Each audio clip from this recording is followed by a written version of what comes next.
पहनेगा, कोई सोने का माला पहनेगा, कोई स्फटिक का माला पहनेगा, कोई बैधुर की माला, और ये ऐसे हैं कि भैया मुंडों की माला पहनते हैं। ये कौन सा बात हुई?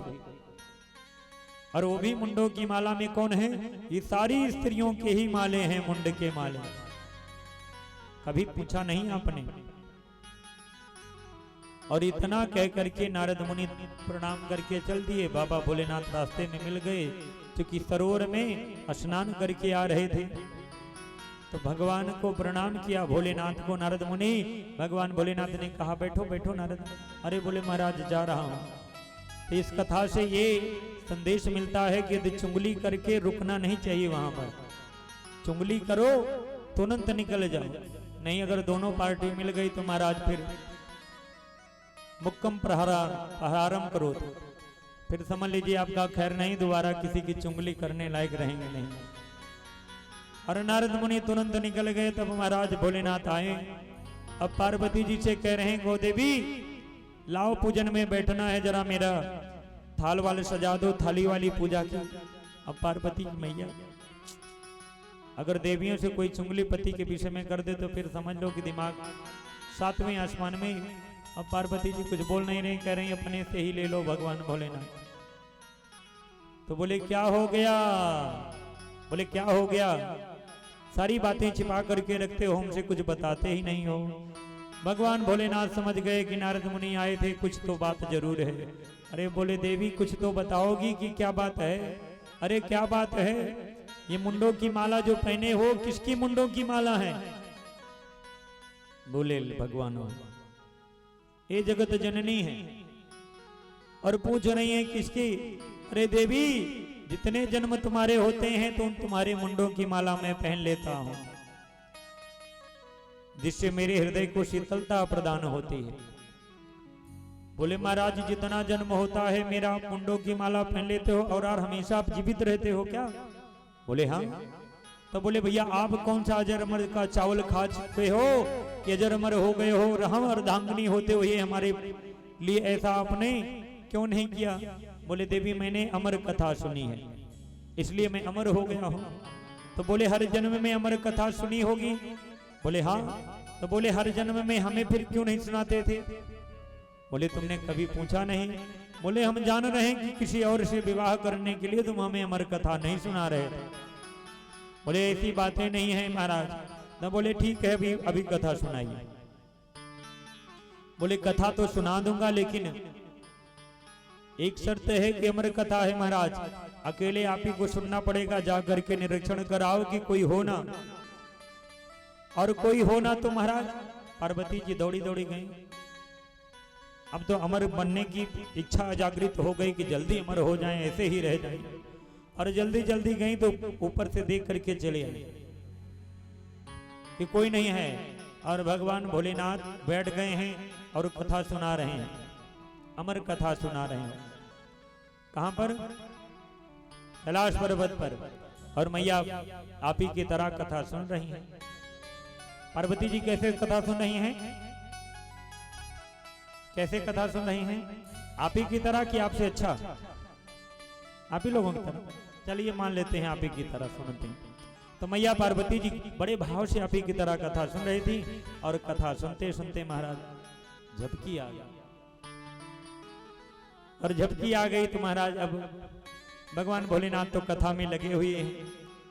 और वो कथा में पहले होता क्या था कि हुक भरना पड़ता था। हाँ, बिना देखिए किसी से ये सोचिए कि कथा बिना अट्रैक्शन के कथा नहीं हो सकती। दूसरे एक किसी न किसी से आपको देखना पड़ेगा, उससे बोलना पड़ेगा, ऐसा लगेगा कि हम पास में बात कर रहे हैं, तब कथा होती है रुचकर। और नहीं तो पता लगा महाराज हम कुछ और कह रहे हैं, आप किसी और में व्यस्त हो। आनंद वाला वो एक बनिया की कथा हमने सुनाया था नहीं, जो प्रसाद लेने आता था, मीठा मीठा वाला। अब की नहीं सुनाएंगे। तो महाराज शुद्ध जी कहते हैं कि बाबा भोलेनाथ कथा सुना रहे थे, मैया पार्वती को झपकी आ गई और हुक भरना बंद कर दी। लेकिन जो ही मैया पार्वती हुक भरना बंद कर दी, एक तोते का बच्चा था एक अंडे में, वो धीरे धीरे बड़ा हो गया। और बड़ा हो गया तो उसने हुक भरना शुरू कर दिया। मैया पार्वती जी धीरे उठी और कथा कहीं से कहीं पहुंच गई। अब जब उठी तो भगवान भोलेनाथ को कह दी, अरे महाराज कथा को कहां से कहां पहुंचा दिया आप। बोले देवी मैं तो कथा बराबर कर रहा हूं, कहां से कहां का कथा पहुंचा दिया हूं। तो बाबा भोलेनाथ ने कहा, देवी बताओ कि तुमने कथा पूर्ण नहीं सुनी, बीच में तुमने कथा के बीच में ही निद्रा ले ली थी, तुम मुस्कुराने लगी। तो भगवान भोलेनाथ ने कहा कि यही बात है देवी कि तुमने आज तक कथा नहीं सुनी, अमर कथा, इसीलिए तुम अमर नहीं हुई। और मैंने भगवान की संपूर्ण अमर कथा सुनाई, इसलिए मैं क्या हो गया हूं, मैं क्या हो गया हूं, अमर हो गया हूं। तो भगवान भोलेनाथ ने कौन सी कथा सुनाई थी? अमर कथा। अमर कथा कौन है? हमें तो अभी ये तो कथा बताया, अमर कथा को का तुमने वर्णन ही नहीं किया। अरे भैया यही कथा है अमर, जो अभी आप सुन रही हैं, यही अमर कथा है। आरती अभी आपने किया है ना, ये अमर ग्रंथ, ये मुक्ति पंथ, ये पंचम वेद निराला, नवज्योति जगाने वाला, यही अमर ग्रंथ है जी। इसीलिए मैं आपको कह रहा हूं कि आपकी तत्व को कड़ी जोड़ करके ही बताऊंगा। ये कौन है जी? यही भगवान भोलेनाथ ने कथा सुनाया है मैया पार्वती को। चार वक्ताओं में तो हमने बताया ना, ये भगवान भोलेनाथ ने किन्हें सुनाया? पार्वती मैया को कथा सुनाया। यही अमर कथा भगवान भोलेनाथ ने सुनाया। और जो ही मैया ने कहा कि हम तो निद्रा में हो गए, तो भगवान भोलेनाथ ने कहा कि भाई आखिर हुक कौन भर रहा था? तो भगवान भोलेनाथ की दृष्टि पड़ी तोते पर, और तोते पर पड़ा तो महाराज तुरंत ही त्रिशूल उठाया है और कथा को विराम करके त्रिशूल निकाल लिया, और त्रिशूल जो ही चलाने के लिए दौड़ पड़े हैं महाराज। बाबा भोलेनाथ अपने प्राण को बचा करके महाराज सुखदेव मुनि भाग रहे हैं तोते के रूप में। जगत में भागे लेकिन भगवान भोलेनाथ से कौन रक्षा कर सकता है? कोई नहीं। और भागते भागते वेद व्यास जी के आश्रम में पहुंचे और उनकी धर्म पत्नी को, वेद व्यास जी की धर्म पत्नी को जमुहाई आई। और जब भी जमुहाई आना चाहिए तो हाथ को ऐसे रख लेना चाहिए, अच्छा नहीं कोई भी कीट पतंग चला जाएगा अंदर। आप मांसाहार नहीं करते हैं लेकिन मांसाहारी बन जाएंगे, तो इसलिए कभी भी जमुहाई आए तो रुमाल या जो भी कपड़ा है मुंह पर लगा ले, नहीं है तो हाथ ही लगा ले। नहीं मच्छर घुस गया कुछ है तो पता लगा कि आप जिंदगी भर सात्विक रहें और अंत में लेना न देना लेकिन कुछ पा जाना प्रसाद। इसलिए तुरंत ही छोटे से रूप में आ गए उनके गर्भ में, और गर्भ में आ गए तो महाराज बाबा भोलेनाथ आश्रम में आए हैं। और वेद व्यास जी ने देखा कि बाबा भोलेनाथ आश्रम में आए हैं। वेद व्यास जी ने प्रणाम किया, भगवान भोलेनाथ आपका स्वागत है, आइए। बड़े घबराए हुए हैं।